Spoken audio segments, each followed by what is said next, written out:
Chapter 5.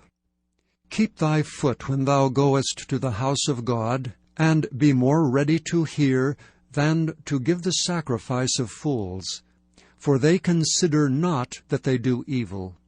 Be not rash with thy mouth, and let not thine heart be hasty to utter anything before God.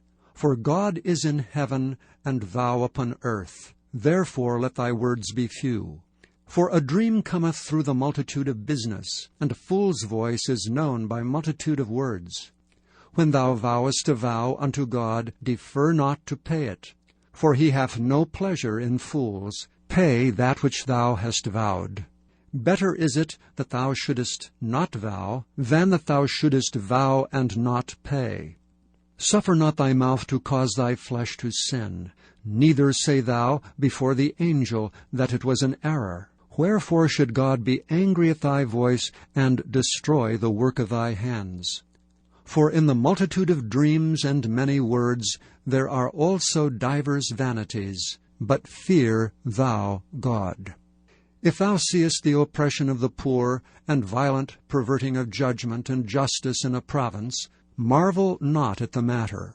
For he that is higher than the highest regardeth, and there be higher than they. Moreover, the profit of the earth is for all. The king himself is served by the field. He that loveth silver shall not be satisfied with silver, nor he that loveth abundance with increase. This is also vanity. When goods increase, they are increased that eat them. And what good is there to the owners thereof, saving the beholding of them with their eyes?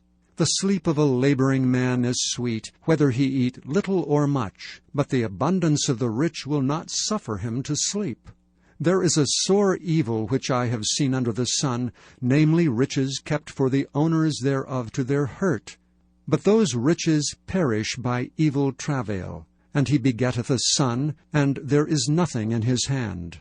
As he came forth of his mother's womb, naked shall he return to go as he came, and shall take nothing of his labor which he may carry away in his hand.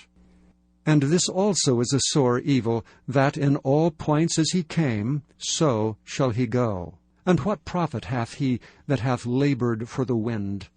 All his days also he eateth in darkness, and he hath much sorrow and wrath with his sickness. Behold that which I have seen. It is good and comely for one to eat and to drink, and to enjoy good of all his labor that he taketh under the sun all the days of his life, which God giveth him, for it is his portion. Every man also to whom God hath given riches and wealth, and hath given him power to eat thereof, and to take his portion, and to rejoice in his labor, this is the gift of God. For he shall not much remember the days of his life, because God answereth him in the joy of his heart.